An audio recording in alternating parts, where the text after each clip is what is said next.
Joseph, avant de connaître le succès sur le trône de l'Égypte,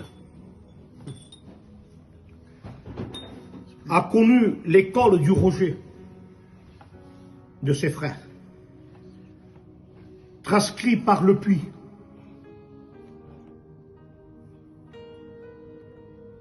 Il a dû être jeté au fond d'un puits pour qu'il puisse supporter le trône de l'Égypte. Aujourd'hui, on ne connaît pas le fond du puits. L'orgueil les fera disjoncter sur le trône de l'Égypte. Quand on ne connaît pas l'école, la formation, l'éducation du puits, la souffrance,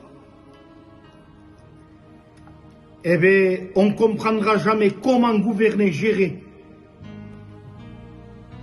lorsqu'on sera sur le trône d'Égypte. Quand on connaît le fond du puits, rejeté par ses frères,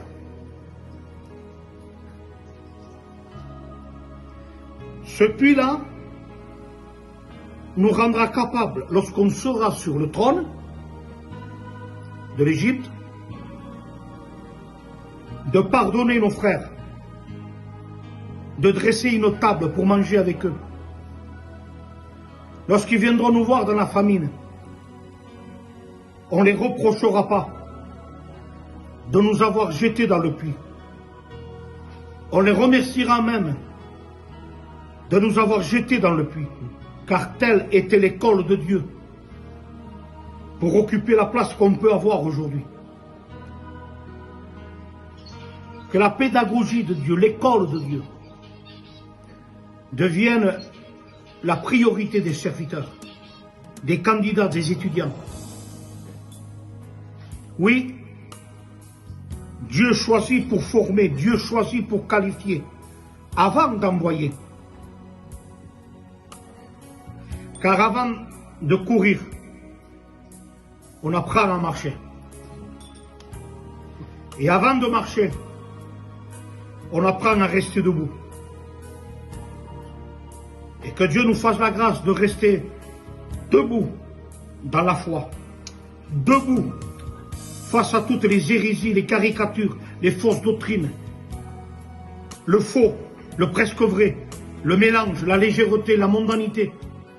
Rester debout et être assis comme un garant de la doctrine.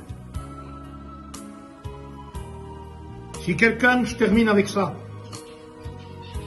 vous annonce un évangile de la prospérité,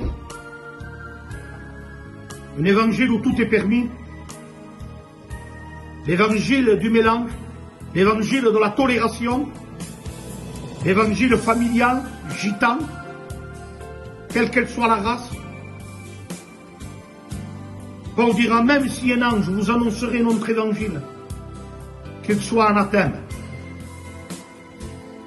Car le salut d'hier, le salut d'aujourd'hui, et le salut, si Dieu nous prête vie de demain, sera l'évangile que l'apôtre Paul a dit, je ne l'ai ni appris ni reçu d'un homme, mais c'est par révélation. Que Dieu vous bénisse.